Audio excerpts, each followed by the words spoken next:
বর্ষাকালই হোক বা বৃষ্টির দিন, বাইরে থাকে খুব সুন্দর ঠান্ডা ঠান্ডা ওয়েদার। আর এই রকম ওয়েদারে যে কোনো দিন সন্ধ্যায় যদি এরকম গরম গরম স্ন্যাক্স পাওয়া যায়, তাহলে সেই সন্ধেটা হয়তো বছরের সেরা সন্ধে বলে ধরে নেওয়াই যায়। আমাদের আজকের রেসিপি চিকেন ফিঙ্গার, যেটা বানানো যেমনই সহজ, খেতেও হয়ে থাকে দুর্দান্ত। তো তাহলে আমাদের আজকের এই রেসিপিটি শুরু করা যাক। আর আমি প্রিয়াঙ্কা আপনাদের সকলকে আমার চ্যানেল ডিলিশিয়াস রেসিপি বাংলাতে স্বাগত জানাই।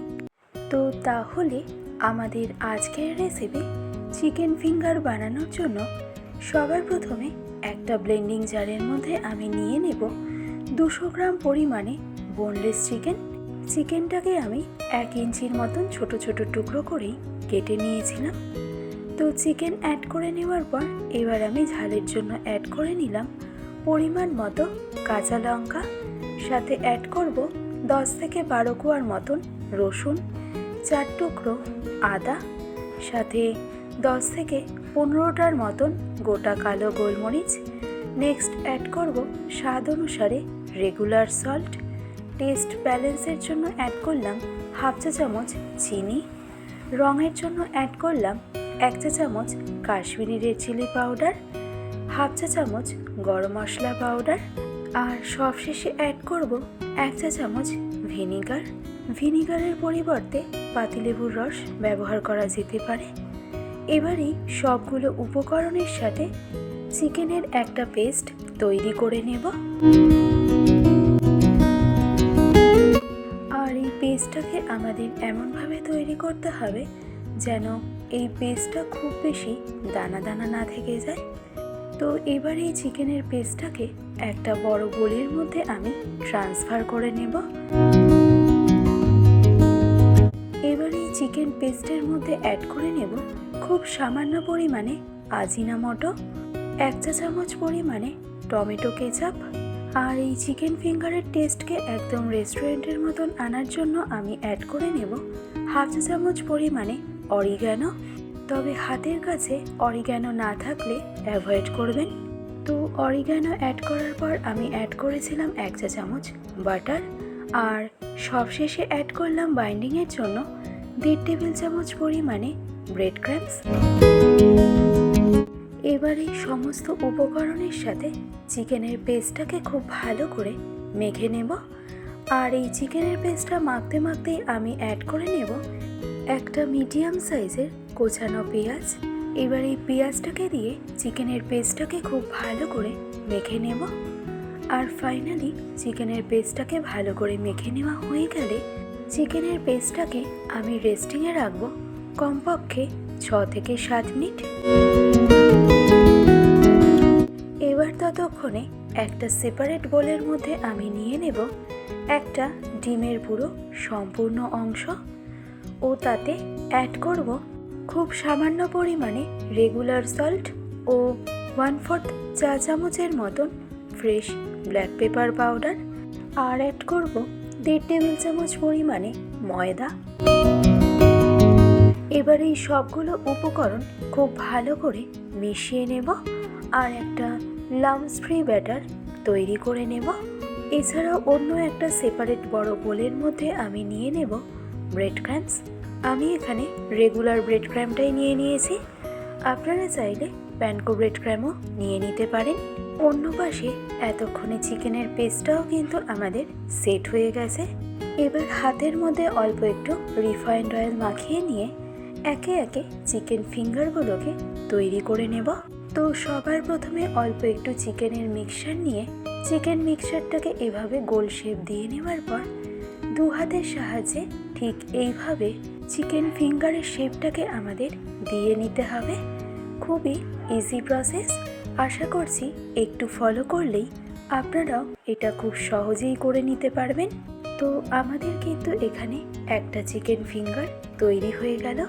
এবার এই ফিঙ্গারটা কোটিং করে নেওয়ার জন্য চিকেন ফিঙ্গারটাকে আমি সবার প্রথমে কোট করে নিলাম ডিমের ব্যাটারটার মধ্যে। আর তারপর এটাকে আমি ট্রান্সফার করে নেব ব্রেড ক্রাম্বের মধ্যে। আর তারপর ব্রেড ক্রাম্ব দিয়ে চিকেন ফিঙ্গারের চারপাশ খুব ভালো করে কোট করে নেব। আর চেষ্টা করবেন এই কোটিংটা কিন্তু অবশ্যই একটু ভালো করেই করে নেওয়ার। তো ব্রেড ক্রাম্ব দিয়ে চিকেন ফিঙ্গারটাকে খুব ভালো করে কোট করে নেওয়ার পর এবার সেকেন্ড কোটিংয়ের জন্য চিকেন ফিঙ্গারটাকে আমি আবারও কোট করে নেব ডিমের ব্যাটারের মধ্যে। আর এই ব্যাটারটা দিয়ে চিকেন ফিঙ্গারটাকে কোট করে নেওয়ার পর এবারেই চিকেন ফিঙ্গারটাকে আমি ফাইনালি কোট করে নেব ব্রেড ক্রাম্ব দিয়ে। আশা করছি এই স্টেপটা বুঝতে আপনাদের কোথাও কোনো রকম সমস্যা হয়নি। আর চেষ্টা করবেন প্রত্যেকটা চিকেন ফিঙ্গার এরকম ডাবল কোটিংই করে নেওয়ার। এতে দেখবেন চিকেন ফিঙ্গারগুলো ফ্রাই করার সময় ভেতরের কোটিংটা কোনোভাবে বেরিয়ে চলে আসবে না। এবার একইভাবে আরও একটা চিকেন ফিঙ্গার আপনাদেরকে তৈরি করে দেখাচ্ছি। আর তার জন্য সেকেন্ড ব্যাচে আবারও অল্প একটু চিকেন মিক্সচার নিয়ে চিকেন মিক্সচারটাকে সবার প্রথমে এরকম একটা ফিঙ্গার শেপে আমাদের গড়ে নিতে হবে। আর এই ফিঙ্গার শেপটা দিয়ে নেওয়ার পর এবার কোটিংয়ের জন্য চিকেন ফিঙ্গারটাকে আমাদের সবার প্রথমে ট্রান্সফার করে নিতে হবে ডিমের গোলাতে। আর ডিমের গোলা দিয়ে একটা কোট করে নেওয়ার পর চিকেন ফিঙ্গারটাকে আমাদের কোট করে নিতে হবে ব্রেড ক্রাম্ব দিয়ে। আর এইভাবে চিকেন ফিঙ্গারের প্রথম কোটিংটা করে নেওয়া হয়ে গেলে এবার সেকেন্ড কোটিংয়ের জন্য চিকেন ফিঙ্গারটাকে আবারও কোট করে নেব ডিম ও ময়দার ব্যাটারের মধ্যে। আর এই কোটিংটা কমপ্লিট হয়ে গেলে এবার ফাইনালি চিকেন ফিঙ্গারটাকে কোট করে নেব ব্রেড ক্রাম্ব দিয়ে।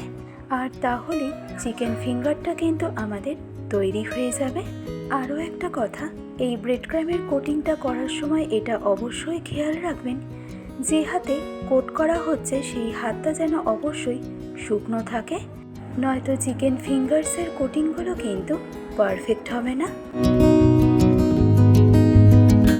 আর এই একইভাবে দেখুন বাকি চিকেন ফিঙ্গারগুলোকেও আমি তৈরি করে নিয়েছি। এবার এই চিকেন ফিঙ্গারগুলো নর্মাল ফ্রিজে আমি সেট হতে দেব 30 মিনিটের মতন। এতে চিকেন ফিঙ্গার্সগুলো যখন আমরা ফ্রাই করব তখন সেই সময় ভেঙে যাবে না।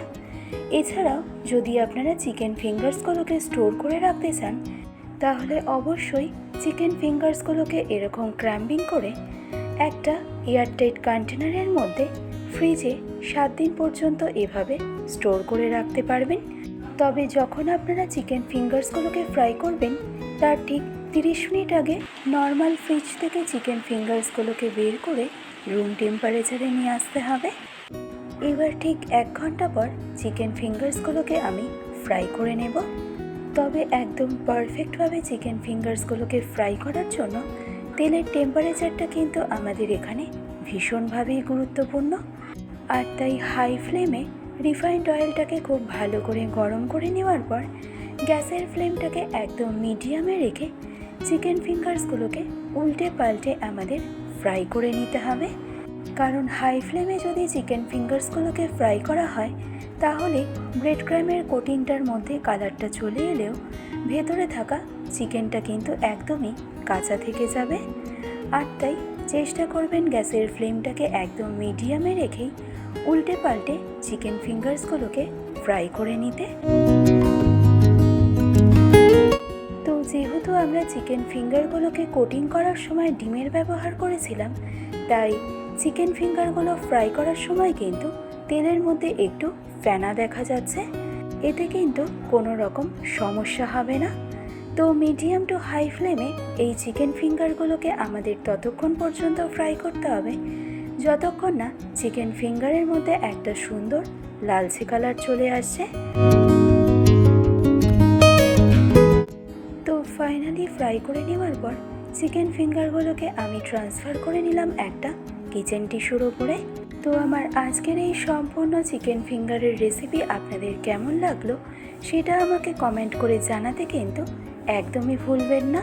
ভালো লাগলে রেসিপিটি অবশ্যই একবার যে কোনো দিন সন্ধেবেলায় স্যালাড ও মাস্টার সসের সাথে ট্রাই করে দেখুন। আশা করছি আপনাদের সকলের ভীষণই ভালো লাগবে। আজকের ভিডিওটি তবে আমি এখানেই শেষ করছি। ভালো থাকবেন, সুস্থ থাকবেন, ধন্যবাদ।